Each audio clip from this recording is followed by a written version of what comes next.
बिस्मिल्लाहिर्रहमानिर्रहीम। अस्सलाम वालेकुम नाज़रीन, आप देख रहे हैं प्रोग्राम मुजरिम कौन। मेरा नाम आमिर डार है। नाज़रीन, शहर के मुख्तलिफ इलाकों में वीडियो गेम्स मौजूद हैं। ये वीडियो गेम्स क्या हैं? हमने 2019 में इसकी निशानदही की, हमने फिर 2020 में इसकी निशानदही की। ये वीडियो गेम्स चाइना से इम्पोर्ट की जाती हैं और इस वीडियो गेम में इशू क्या है? इशू ये है कि यहाँ पे जुआ होता है। ये वीडियो गेम्स बनाई ही इस तरह से गई हैं कि इस पर जुआ होता है। मसला ये भी नहीं है, जुआ होता है। जुए के बाद के जो इसके साइड इफ़ेक्ट्स हैं उसकी हमने निशानदही की थी। वो क्या थी?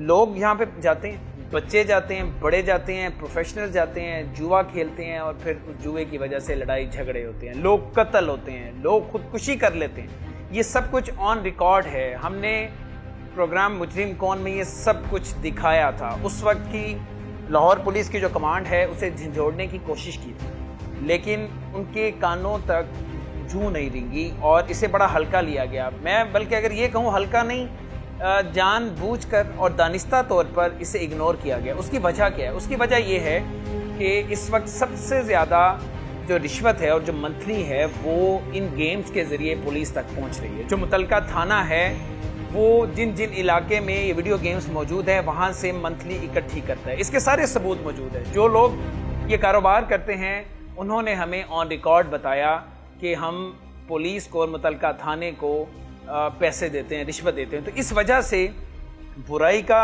ये कारोबार बंद नहीं हुआ। तब भी हमने दिखाया कि लोग कत्ल हुए, लोगों ने खुदकुशियां की और आज भी ये सिलसिला थम नहीं सका।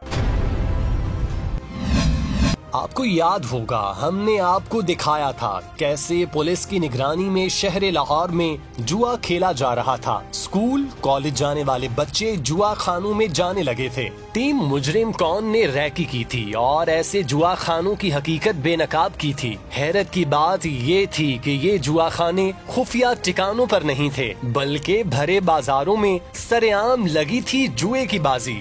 बच्चों से लेकर बिजनेसमैन तक सब जुआ खानों पर लुटा रहे थे अपनी जमा पूंजी। पुलिस अफसरान जुआ खाने बंद न करवाने के कितने पैसे ले रहे थे, हर राज टीम मुजरिम कौन ने बेनकाब किया था। वालिदैन से लेकर आला हुक्काम तक सबको चौंका दिया था। आला हुक्काम तो खामोश रहे, वालिदैन ने अपने बच्चों के बेहतर मुस्तकबिल के लिए जुआ खानों वाले इलाके ही छोड़ना शुरू कर दिए थे। आज की दास्तान भी इसी नुक्ते से जुड़ी है। जुए खाने पर होने वाली लड़ाई माँ बाप का इकलौता बेटा छीन गई। जिस बाप ने उन्हीं जुए खानों की वजह से इलाका छोड़ा, उन्हीं जुए खानों ने उनका लख्ते जिगर छीन लिया। सालगिरह पर जाने वाला नौजवान कैसे जुए खाने तक पहुंचा? क्या नौजवान लोगों की भीड़ देखकर रुका और लुकमा अजल बन गया? क्या वीडियो गेम्स की आड़ में खेला जाने वाला जुए का मामला कत्लो गारत तक पहुंच गया? क्या महज चंद हजार रुपए का तनाज़ा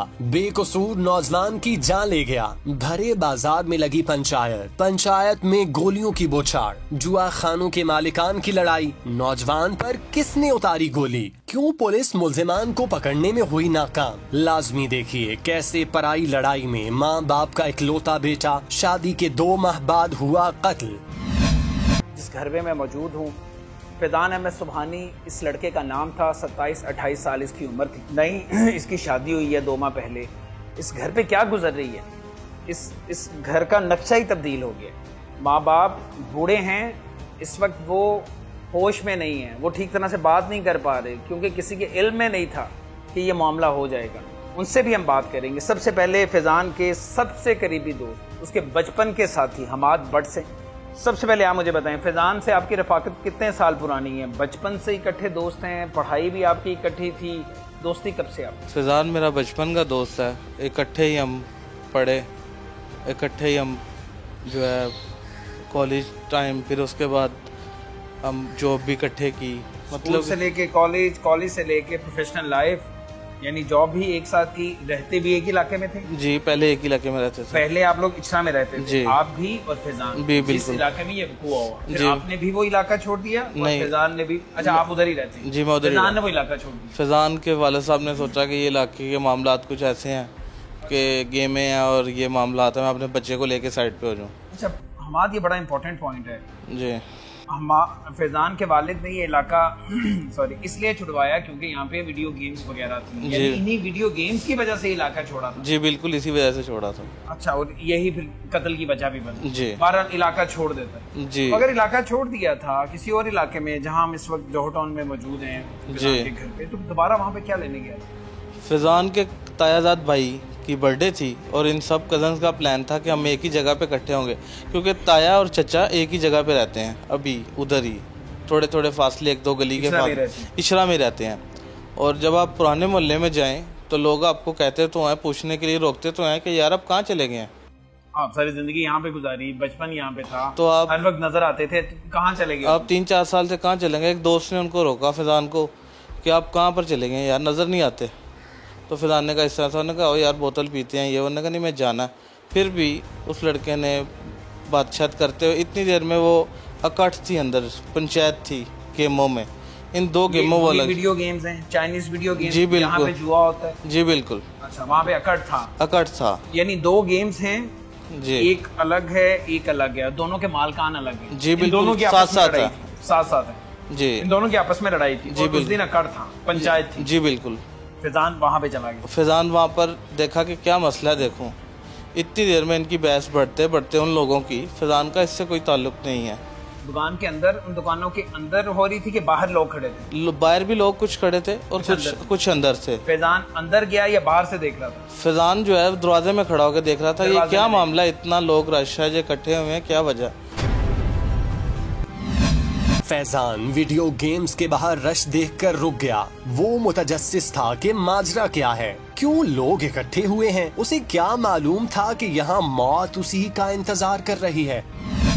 इतनी देर में इन लोगों की बहस बढ़ते बढ़ते इस तक चलेगी कि एक लड़के जो इन्वेस्टिगेट वहाँ से किया है, पहले तो लोग कोई बयान देने के लिए तैयार नहीं है। जब अपने तौर पे पूछा गया कि आपके नाम नहीं आएगा, आप हमें बताएं कि क्या वाकया किस तरह है, तो उन्होंने बताया गया कि इस तरह के जैन शाह लड़का, नईम शाह लड़का, उसने फायर निकाला, वो लगा छत पे, पहले उसने किया, फिर उसने सीधे चलाने शुरू कर दिए। पंचायत हो रही थी, अकड़ था, हाँ, जो भी बातचीत हो रही थी, इस दौरान कोई बात जाहिर किसी को बुरी लगी, उनमें से नईम शाह, हाँ, उसने हवाई फायरिंग की। पहला फायर आसमान की तरफ ऊपर किया किसी को डराने के लिए। जी। नईम शाह भी वीडियो गेम्स का मालिक है? नहीं, वो वकार है लड़का, उसकी गेमें हैं, या यहाँ उसका पार्टनर है। अच्छा। यहाँ ये उसके साथ आए हुए थे, 4 उसके साथ आए हुए थे। जो उस वीडियो गेम का मालिक है उसके साथ ही आए हुए, उसने बुलाया था, उसने बुलाया हुआ जी। और ये इतना बड़ा मामला था कि वहाँ पे लोग वेपन लेके पहुंचे हुए थे और सुलह सफाई या इकट्ठ तो था ही, और सारे असला समेत पहुंचे हुए थे। इतना बड़ा मामला था? मामला इतना बड़ा नहीं था, मामला सिर्फ 26,000 रुपये का था। 26,000 रुपये? हाँ। ये जो हाजी है और उसका बेटा जैन, इन लोगों ने उसके वकार की स्क्रीन होती है गेम के ऊपर वाली, एक 26,000 की खातर वो उतार ली, जिसकी वजह से इतना मामला आगे बढ़ गया। यानी वो गेम्स खेली, वो जुआ खेला, हाँ, 26,000 रुपए वो हार गया। वो हाजी का बेटा जैन जीत गया। हाजी का बेटा जैन, जिसकी दूसरी गेम है। अच्छा, जिसकी दूसरी गेम, हाँ, वो जीत गया। उन्होंने इनसे पैसे का मुतालबा किया। इन लोगों ने कहा कि हम आप पहले ये 15,000 रुपये हमारे पे हारा हुआ है, हमारे पास टोकन लिए हुए इसने, वो काट के बाकी पैसे दे देते हैं, जिसकी वजह से ये इतना मामला ज्यादा बढ़ गया। अच्छा, वो 15,000 रुपए पहले जुए में हारा हुआ था जी, तो अब जीत गया, तो उसने कहा जी कटौती कर लें जी। बिल्कुल, यहाँ से लड़ाई शुरू होती है जी। बिल्कुल, असल वजह तो फिर जुआ ही हुआ ना जी, वीडियो गेम्स ही जी। बिल्कुल, वरसा के मुताबिक जुए की हार जीत ही लड़ाई की वजह थी। चंद पैसों की लड़ाई बढ़ते बढ़ते कत्लो गारत तक जा पहुंची। कैसे भरे बाजार में की गई गोलियों की बौछार। पहला फायर ऊपर किया, उसके बाद उसने सीधे फायर चलाए। फैजान ने अपनी जान बचा के प्लाजे की साइड से भागने की कोशिश की। ठीक है। एक शटर से फायर लगा, दुकानों की जो शटर बाहर लगे बाहर, उनकी दुकान बंद थी क्योंकि उनकी स्क्रीनें उतरी हुई थी, जिसकी वजह से वो कट होने की वजह से वो दुकानें बंद थी। हाजी की दुकान के अंदर फैसला हो रहा था, पंचायत बैठी थी, और एक फायर लगा एक साइड से, दूसरी साइड से निकला क्योंकि फैजान गली से अपनी जान बचा के भागने की कोशिश कर रहा था। वो फैजान के सर पे गोली लगी। शटर से निकल के फैजान के दो सर पे शटरों गोली से लगी। दो निकल- शटरों को पार करके फैजान को गोली लगी। जी बिल्कुल। और उसकी इंटेंसिटी फिर भी कम नहीं हुई। जी। और वो गोली लगी सीधी दिमाग में? जी बिल्कुल, सीधी दिमाग में लगी। एक ही फायर लगा? एक ही फायर लगा। सिर्फ फैजान को गोली लगी या किसी और को भी? क्योंकि लोग तो बहुत सारे थे। एक रागीर को और लगी। एक और रागीर, और बाकी कुछ अल्लाह की तरफ से दीवारों पे और दूसरा शटरों है पे उसे लगी। कहाँ पे लगी? उसको कमर पे लगी है। उसे कमर पे लगी। वो हयात है? वो हयात ठीक है। जिंदा है? जी बिल्कुल। अल्लाह अल्लाह उसे ठीक करे, ठीक रखे। और फैजान की मौके पे डेथ हो जाती? फैजान की मौके पे डेथ नहीं होती। दो लड़के थे जो मुझे वहाँ से पता चला। मुझे कॉल आती है कि फैजान को इस तरह गोली लग गई है। और मैं अपने दोस्त जैल्दा रोड पे मलक जेबटीलो है उसकी शॉप पे बैठा था गोल्ड की। और मैं फ़ौरन उठ के उस जगह पे जाता हूँ और देखता हूँ वहाँ पर फैजान नहीं है, ब्लड पड़ा हुआ है वहाँ पर। कहाँ, क्या पता चला? लाश कहाँ है उसकी? वो दो लड़के उसको उठा के सर्विस हॉस्पिटल ले गए हैं। मैं वहाँ से 2 मिनट की मुसाफत थी जहाँ से जैल्दा रोड से बाबा आदम चौक। मैं वहाँ से उधर पहुँचा, उधर फैजान नहीं था। दो लोगों ने शिफ्ट किया रिक्शे पे किया और सर्विसेज अस्पताल? मैं सर्विस हॉस्पिटल पहुँचा और मैंने देखा कि कुछ दोस्त जो थे वो वहाँ पर मौजूद थे। और मैंने पूछा फैजान किधर है? उन्होंने कहा फैजान की डेथ हो चुकी है।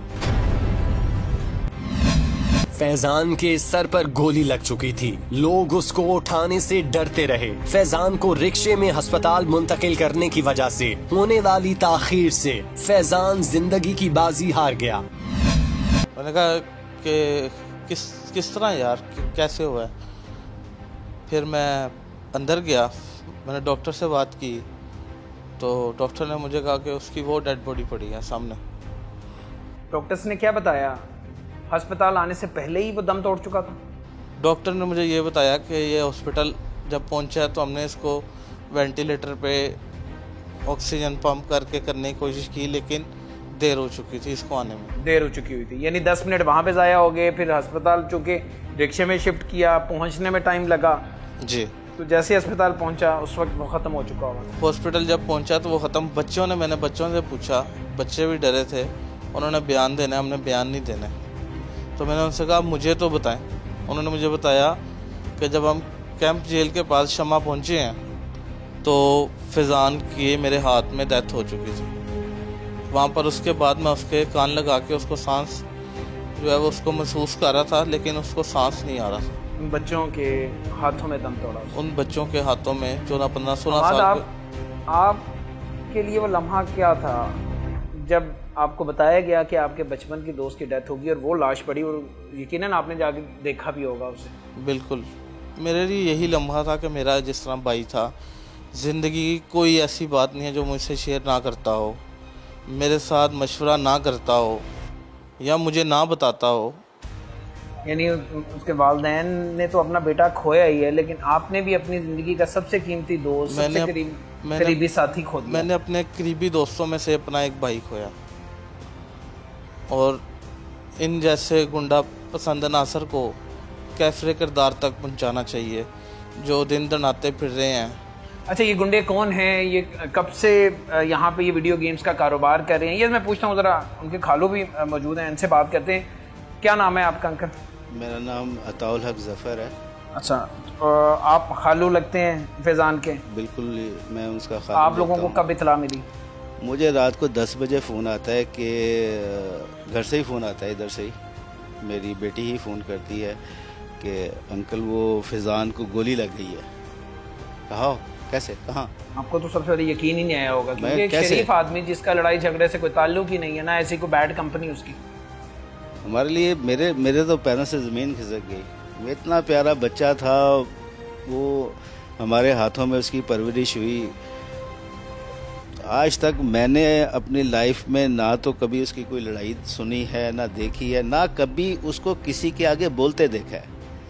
जो किसी ने कह दिया हंस के कह दिया ठीक है, हो जाएगा, कर देता हूँ। हंसमुख और ये अच्छे किरदार के मालिक ये सब दुनिया से जल्दी क्यों चले जाए?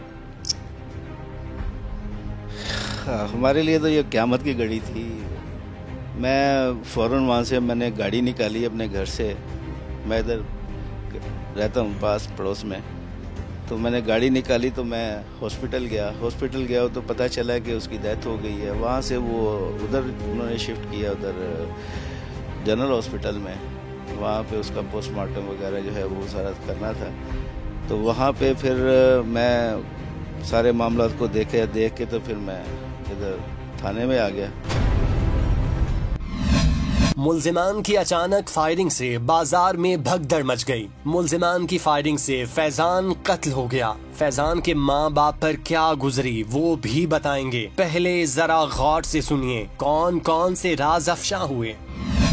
आप मुद्दई हैं, आप फिर थाने जाते हैं, FIR दर्ज करवाते हैं, तो क्या पता चलता है ये कौन लोग हैं? इनका पहले से कोई रिकॉर्ड था? पहले तो पता ही नहीं चल रहा था कि इनके नाम क्या हैं, ये हुआ क्या है, किसने किया। कोई बंदा भी कोऑपरेट करने को तैयार नहीं वहाँ था। मौके पे 15 पे किसी ने कॉल की थी, पुलिस मौके पे पहुंची थी? हमारे इतलात में उस वक्त तक कोई पुलिस नहीं पहुंची। बाद में जब मामला पुलिस तक पहुंचा है, जब फिर यहाँ से लोग गए हैं, हमारे ही बंदों ने उधर कॉल की 15 के ऊपर, वो थाने से फिर बंदे आए हैं, वो फिर उधर भी पहुँचे हैं, हॉस्पिटल भी पहुँचे हैं, वो जनरल हॉस्पिटल पहुँचे हैं। फिर वो वहाँ से फिर हमारे साथ इधर वापस आए हैं। आते ही उन्होंने फिर यहाँ पे DSP हैं और उन्होंने वो आगे फ़ौरन वहाँ पे और उन्होंने मामलात की तफ्तीश शुरू कर दी। और फिर उसके बाद SHO यासर साहब हैं, यासर गुजर साहब हैं, उन्होंने बहुत कोऑपरेट किया उस वक्त। और जितनी भी बेस्ट एफर्ट उस वक्त हो सकती थी उन्होंने की। ज़ाहिर है जिन्होंने गोलियां शोलियां चलानी होती हैं, जो ऐसे क्रिमिनल किस्म के लोग होते हैं वहाँ पे नहीं रहते हैं, वो भाग जाते हैं। आपको पता कब चला कि ये लोग इसमें मुलविस हैं? फायरिंग इसने की है, लड़ाई झगड़ा इन दो लोगों के दरमियान था? फिर जो भट्ट साहब हैं, जो बच्चे के दोस्त हैं, ये वहाँ पे स्पेशल गए। वहाँ पे जाके इन्होंने, क्योंकि ये उस इलाके के हैं, उधर के लोगों को समझते हैं, जानते हैं। हम जाते तो हमें तो किसी ने कोई चीज़ नहीं बतानी थी। फिर इनको भेजा तो फिर ये उन्होंने वहाँ पे जाके एफर्ट, पुलिस गई, पुलिस ने 3-4 टीमें गई वहाँ पे, सिविल में भी बंदे गए, वैसे भी उन्होंने यहाँ तक कि फिर नाम आने शुरू हुए। नाम आए तो फिर उसके ऊपर फिर 20 से 25 गवाहियाँ ली हैं वहाँ से। 20 से 25 बंदों ने फिर ये बात कही कि नईम शाह जो है उसने पिस्टल निकाला सबसे पहले और उसने फायर किया। ऊपर भी उसने फायर किया, सीधा भी फायर उसने किया। जो गोली घूम को आके शेटर के अंदर से लग के तो इसको लगी है। आपके बेटे को नईम शाह का फायर लगा? नईम शाह का फायर लगा। और ये पता बिल्कुल ये नईम शाह कौन है? इसका कोई पहले से रिकॉर्ड है? नईम शाह जो है सुनने में आया है ये भाटी रहता है और ये उसका दोस्त है। अब आगे इनका क्या आपस में कोई बिजनेस का कोई है, इसी काम के लिए लड़ाई झगड़े की नीयत से उसने बुलाया हुआ था? बिल्कुल लड़ाई झगड़े की नीयत से वहाँ पे है। सब लोग कहते हैं ये हम तो 4 बंदे का कातिल हो गया ना। हम तो 4 लोगों को कहते हैं ना कि 4, लेकिन कुछ लोग ऐसे कहते बहुत सारे लोग इनके साथ थे जो दाएं बाएं सड़क के ऊपर खड़े हुए थे, सिर्फ इसी वजह से कि अगर कोई मसला होता है तो हम अपने लोग खिलाए हुए थे, छुपे खड़े हुए थे, किसी को पता नहीं था। और ये बाकायदा ये जहन बना के आए थे कि हमने ये काम करना है। मुरसा के मुताबिक मुल्जिमान कत्लो गारत करने की नीयत से आए थे। पुलिस भी फैजान के कत्ल के बाद जाए वकुआ पर आई। जुआ खानों की लड़ाई से नौजवान कत्ल होने लगे हैं। तो नईम शाह के बाद में ये पता चल सका कि इस पे ये मुकदमा। फिर थाने के अंदर उनकी उन्होंने बहुत एफर्ट भी की।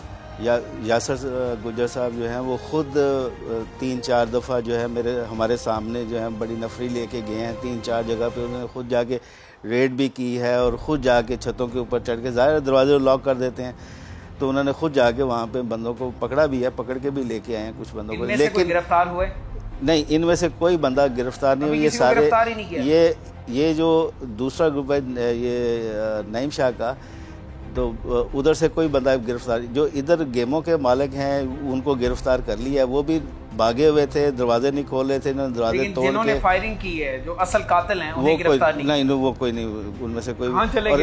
पुलिस क्या कहती है, क्यों गिरफ्तार नहीं? आज सुबह मुझे एक ब्रेकिंग न्यूज़ दी गई, मुझे 8:45 बजे, कि जफ़र भाई आपसे बात करनी है। थाने से फ़ोन आया मुझे। मैंने कहा जी बताएं।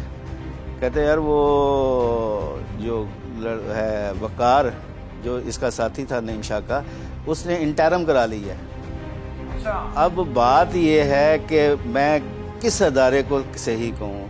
हमारी अदालतें सही हैं, अदालतें जिसके ऊपर हम इंसाफ, जिनके ऊपर हमें इंसाफ की तवक्को है, ये इंसाफ है। एक 302 का मुजरम आपने उसे इंटरम दे दी है। हंसी आती है, हंसी आती है इस निजाम, हम किसके ऊपर, क्या इनके गिरेबान नहीं पकड़े जाएंगे? इंटरम लेके और आप उसी जिनका आपने कत्ल किया था उनके घर के सामने से गुजर रहे हो। सही कह रहे हैं, ये बहुत सारे सुकम है, बहुत सारी खामियां हैं। इतना मुझे सुबह का दुख है इस चीज़ का, इस बात का, जिन अदालतों के ऊपर अपने इतना मान है और वो अदालतें ये सलूक करती हैं, ऐसे इंटरम देती हैं, ऐसे 2 नंबर बंदों को इंटरम देती हैं। क्या पैसा कितना देर खाएंगे पैसा? क्या ये बच्चा वापस ला के दे सकते हैं हमें? कत्ल के मुल्जिम को आसानी से जमानत मिल जाती है, ऐसे में पुलिस भी बेबस है और वोरासा भी तड़पते रहते हैं। आप चूँकि इस इलाके में रहते हैं, जिस तरह मैंने पहले बताया कि हमने पहले भी निशानदेही की, इस इलाके में वीडियो गेम्स हैं और ये सारे मामला हो रहे हैं। तो ये वाली जो वीडियो गेम्स है जहाँ पे लड़ाई हुई, ये कब से कायम है? और आप समझते हैं कि पुलिस के इल्म में ना हो, क्योंकि कानूनन तो ये आप वीडियो गेम्स खोल ही नहीं सकते, और अगर खुली हुई हैं तो बंद करना पुलिस का काम है। आपको लगता है पुलिस को इल्म नहीं है, या पुलिस को पैसे शैसे वाला मामला? नहीं, क्यों नहीं है इल्म, बिल्कुल इल्म है पुलिस को, लेकिन पाकिस्तान के इदारे इतने कमज़ोर नहीं हैं कि उनको किसी चीज़ का पता ना हो। इसका मतलब है पुलिस को पता है? जी बिल्कुल, पुलिस के महकमे को पता है कि यहाँ पे दुकानें खुली हुई हैं। जाहिर है कुछ छुप के किसी घर में तो नहीं है ना, सरेआम बाजार में खुली हुई। जी बिल्कुल। तो पुलिस बंद क्यों नहीं करवाती? वजह क्या हो सकती है इसके पीछे? आज जो ये दौड़ लगा रहे हैं, सारी एफर्ट कर रहे हैं, इनका काम था कि ये दुकानें यहाँ पे बंद होती, दुकानें बंद होती, ये सारा मामला होता ही। मैंने उनसे पूछा कि आप लोगों ने इसको, क्या बात है, आप लोगों को इल्म में नहीं है ये बात कि ये गेम में इस तरह ये जुआ होता है और ये मामला आता है? उसने मुझे कहा कि ये व्हाट्सअप ये नोटिफिकेशन है और ये नोटिफिकेशन 7 दिन पहले हम देख के आए हैं कि इनको बंद करें।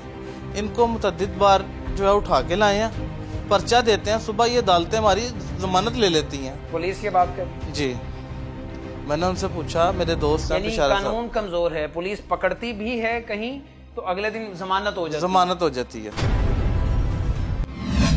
जुए के अड्डे तक पुलिस बंद नहीं करवा सकती। टीम मुजरिम कौन ने रैकी करके पहले ही हकाइक बेनकाब कर दिए थे। मुल्जिमान पुलिस को चकमा देने में हो जाते हैं कामयाब। ऐसे में मकतूल फैजान के वरासा क्या करें? 2 माह कबल तो फैजान की शादी हुई थी। फैजान के वालिदैन हमारे साथ मौजूद हैं, वालिदा हैं, वालिद हैं, बुजुर्ग हैं, दोनों शदीद तरीन सदमे में। इनसे हम थोड़ी सी बात करेंगे और बात इसलिए करेंगे कि वो लोग जो इंसाफ की राह में हायल होते हैं, जो बर वक्त इंसाफ नहीं देते, ताख़ीर करते हैं, उन्हें इन बूढ़े वालिदैन के जज्बात उन तक पहुँचाएँ और उन्हें थोड़ा सा एहसास हो कि जब किसी घर का जवान बेटा, उनका वाहिद कफील दुनिया से जाता है तो उन पर क्या गुजरती है, क्या बीतती है। तो आप किस वजह से इंसाफ को जो है वो ताख़ीर से करते हैं? वालदा से सबसे पहले हम थोड़ी सी बात करते हैं। माँ जी, अल्लाह आपको सब्र दे, हौसला दे। ये मैं कई बार ये बात कर चुका हूँ, ये आंसू बड़े कीमती होते हैं, ये तो अर्श हिला देते हैं। फैजान के बारे में मुझे थोड़ा सा बताएं, उस दिन क्या करने गया था, घर क्या कह के गया था उस दिन? वो आप लोगों ने तो वो इलाका ही छोड़ दिया हुआ था। नहीं, मैं तो 3 साल हो गए छोड़ा हुआ। बड़ी बेटी की शादी करनी थी, फैजान की कुछ दोस्ती थी वहाँ, तो फिर मैं चाहती थी कि हम इच्छा छोड़ दें। आपको कब इतला मिलती है कि ये मामला हो? हमें रात 9 बजे। रात 9 बजे मिलती। आपके बच्चे कितने हैं? मेरा एक ही बेटा था, 2 बेटियां। इकलौता था वो? जी। और कमाने वाला भी बहुत? वही था। वालिद साहब तो इस काबिल नहीं, बहुत कमजोर, वो अब नहीं जा रहे थे आजकल ड्यूटी पे। 2 माह से वो घर पर थे। फैजान टाउनशिप में थे, वो गूंगे पैरों का जो होता है इदारा है, उसमें शेफ था जी, प्रोफेशनल शेफ था जी। मैंने उसको कौथम से कोर्स करवाया हुआ था, फिर चीफ कॉलेज से उसने बेकिंग का किया हुआ था सारा। किस चीज की आपके बेटे को सजा मिली? क्या कसूर था उसका? वो तो बेकसूर था, उसका कोई कसूर नहीं था। हमें इंसाफ चाहिए बस। उन लोगों को भी ऐसे ही सजा मिले जैसे मेरे बेटे को उन्होंने मारा है। हम उम्मीद करते हैं, हम इसलिए आपके पास हाजिर हुए हैं, हम आपकी आवाज़ बन रहे हैं, आपकी आवाज़ हम पहुंचा रहे हैं उन लोगों तक जिन लोगों ने इंसाफ देना। हमारी अपील है वज़ीर आला से, वज़ीर आला से बस इंसाफ दिला दे, और कुछ नहीं चाहिए, हमें इंसाफ चाहिए। हाँ जी, एक तो वो ज़ाहिर है वाहिद कफील था, आपने उस पर बड़ी मेहनत की होगी क्योंकि इकलौता बेटा था, आपने पढ़ाया लिखाया, बच्चे पैसा तो सभी लगाया अच्छे उसको, होते हैं, कोशिश फरमाबरदार कर- होते हैं, वो कितना अच्छा था, कितना बहुत अच्छा, बहुत अच्छा। और अभी आपने उसकी शादी की 2 माह पहले, तो उसको पसंद थी लड़की, पसंद से उसने शादी की। हमने की। आप पे तो जो गुजर रही है, जो उसकी बीवी है, जो अब बेवा बन चुकी है, कहते हुए भी कलेजा मुंह को आता है। वो किस सदमे में है, किस हालत में? अभी 2 महीने हो गए, तो अभी तो हाथों की जो मेहंदी है वो भी पीली होगी, अभी तो वो भी नहीं उतरी होगी। नहीं उतरी। एक माँ जिसके जवान बेटे को नाहक कत्ल कर दिया हो, वज़ीर आज़म साहब को देख के बताएं ज़रा क्या गुजर रही है आप पे और क्या चाहती हैं? बस मैं ये चाहती हूँ, मुझे इंसाफ चाहिए और कुछ नहीं। हमें जो हमारे साथ हुआ है, हम भी चाहते हैं उन लोगों को भी इसी तरह सजा मिले। फैजान की अभी नई शादी हुई थी, अभी तो दुल्हन के हाथों से मेहंदी भी नहीं उतरी थी कि बेवगी की चादर ओढ़ा दी गई। ऐसे में वरासा क्या कहते हैं? हमारा फूल सा बच्चा हमें दे सकते हैं वापस? हम किसके ऊपर एतबार करें, हम किससे करें? मैं आज भी वज़ीर आला पंजाब और वज़ीर आज़म पाकिस्तान इमरान खान से ये अपील करता हूँ, हमारी दाद रसी की जाए, हमें इंसाफ दिलाया जाए। हमें कुछ नहीं चाहिए, हमें ये मुजरम जो है, हमें सलाखों के पीछे चाहिए, हमें और कुछ नहीं चाहिए। आप हम इस उनसे केस के मुद्दई हैं, मैं आपकी हौसला शिकनी नहीं कर रहा, लेकिन आपको अगर इंसाफ चाहिए इस मुआशरे में रहते हुए, इस निज़ाम से, तो आपको अपना सब कुछ छोड़ना पड़ेगा, आपको अपना कारोबार भी छोड़ना पड़ेगा, आपको पैसा भी लगाना पड़ेगा, आपको हिम्मत चाहिए, वक्त चाहिए, हौसला चाहिए, तब जाके इंसाफ मिलेगा। वरना इस निज़ाम में से इन मुजरिमों के सामने डट के खड़ा होना बड़ा मुश्किल है। आप पे प्रेशर भी आएगा, आपको हिरासा भी किया जाएगा, सब कुछ किया जाएगा, लेकिन एक तरफ ये सब कुछ है और एक तरफ आपका फूल जैसा बेटा है। ये फैसला आपने खुद ही करना है। देखें, ये बात ये बेटा जो हमारा चला गया, वो जो तकदीर में लिखा है, जो किस्मत के फ़ैसले हैं, हम उसको तब्दील नहीं कर सकते हैं। उसको मौत खींच के उधर लेके गई, वो चला गया उधर। दोस्त का रोकना एक बहाना था, वो रुक गया वहाँ पे। गोली उसे लगनी थी, उसकी मौत वहीं पे होनी थी। मैं इस चीज़ को मानता हूँ, मेरा ईमान है इस चीज़ के ऊपर। आप 1 सेकंड ज़्यादा और 1 सेकंड कम नहीं जी सकते, जितने सांस इस दुनिया में लिखे हुए उससे कम ज़्यादा नहीं हो सकते। लेकिन ये नाहक कत्ल है, इसे कत्ल किया गया है, कत्ल करने की साजिश हुई है सारी। मैं ये चाहता हूँ कि ये जो ऐसे बंदे हैं, आज मेरा बेटा, हमारा बेटा गया है, कल कितनों के कोखे और उजाड़ेंगे जो लोग। खुदारा आंखें खोलें, इन लोगों को सलाखों के पीछे करें, दूसरे अपनी नस्ल को बचाएं, आने वाली नस्ल को बचाएं, इन लोगों से, बदमाशों से बचाएं। वरासा के दुख का मदावा नहीं हो सकता। बूढ़े बाप को कैसे सब्र आएगा जिसका जवान बेटा दिन दिहाड़े भरे बाजार में कत्ल हो गया। अल्लाह आपको सब्र दे, अल्लाह आपको हौसला दे। आपका एक बाजू कट गया, जाहिर है बेटा जवान किया आपने, पढ़ाया लिखाया, और अब आके जब आपको उसकी ज़रूरत थी और वो ज़रूरत पूरी भी कर रहा था, इस मुआशरे ने, इस गंदे निज़ाम ने वो बेटा छीन लिया। क्या कहना चाहेंगे आप? मैं कहना चाहूँगा जी कि मेरा बेटा बहुत अच्छा था, घर का कफील था, मेरा अकेला बेटा था, वो अकेला बेटा था मेरा। मुझे इंसाफ चाहिए, वज़ीर आला से और वज़ीर आज़म से मुझे इंसाफ चाहिए। मेरा बेटा बेकसूर था, किसी के साथ कोई उसका झगड़ा नहीं था, कोई ऐसी बात नहीं थी, कोई लड़ाई झगड़े वाली उसके साथ। और ये जो गुंडे हैं, ये जो 2-2 टके के बदमाश बने हुए हैं, इनके बारे में क्या कहना चाहते हैं? इन लोगों को तो बहुत ज़्यादा छूट मिली हुई है। ये लोगों ने पता नहीं किस किस की गोदें उजाड़ दी हैं और आगे किस किस की गोदें उजाड़ दी हैं इन लोगों ने। मैं चाहता हूँ कि इनको जो है ना, इनको कैफरे करदार तक लेके जाया जाए और सज़ा दी जाए इन्हें। मेरे बेटे को जो है ना, वो इन्होंने मेरे बेटे को बेकसूर मारा है। आप इस वक्त जाहिर है बहुत सदमे में है, बहुत परेशान है, इसलिए मैं आपसे लंबी बात भी नहीं करना चाहते। आखिर में मुझे सिर्फ ये बताएं कि इसी वजह से, क्योंकि उस इलाके में, इचना में ये वीडियो गेम्स हैं, वहाँ पे इसी तरह का माहौल है, तो आपने इसी वजह से वो इलाका छोड़ा था? जी बस मैंने वो छोड़ा था कि मैंने कहा था कि बच्चा अभी छोटा, इसे ले जाते हैं यहाँ से। वीडियो गेमें लगी हुई हैं यहाँ पे, सारा दिन लड़ाइयाँ झगड़े होते रहते हैं, उसमें उसे लेके आ गया था। और यही वीडियो गेम्स वजह बन गया आपके बेटे की? यही वीडियो गेम मेरे बेटे की वजह बन गई है। जिस वीडियो गेम्स की वजह से बाप ने इलाका छोड़ा था, वही वीडियो गेम्स बाप से उसका बेटा छीन ले गईं। पुलिस वीडियो गेम्स की आड़ में चलने वाले जुए खाने क्यों बंद नहीं करवाती? कब तक नौजवान नस्ल इस तरह मरती रहेगी? खुदारा ऐसे जुए खानों को खत्म किया जाए ताकि बच्चों का मुस्तकबिल महफूज हो और गैर कानूनी असलहा रखने वाले अफराद को गिरफ्तार किया जाए ताकि फिर किसी माँ बाप का लख्ते जिगर कत्ल ना हो। इसी के साथ टीम मुजरिम कौन को दीजिए इजाजत। अल्लाह निगहबान।